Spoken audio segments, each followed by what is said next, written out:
शुरू अल्लाह का नाम लेकर जो बड़ा मेहरबान निहायत रहम वाला है। अलिफ लाम मीम। अल्लाह जो माबूद बरहक है, उसके सिवा कोई इबादत के लायक नहीं, जिंदा है, सबको थामने वाला। उसने ए नबी तुम पर सच्ची किताब नाजिल की जो पहली आसमानी किताबों की तस्दीक करती है, और उसी ने तौरात और इंजील नाजिल की थी।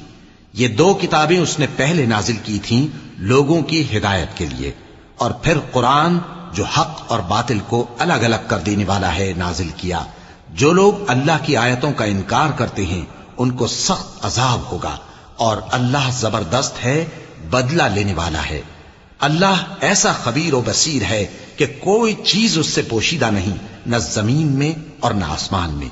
वही तो है जो मां के पेट में जैसी चाहता है तुम्हारी सूरतें बनाता है। उस गालिब हिकमत वाले के सिवा कोई इबादत के लायक नहीं।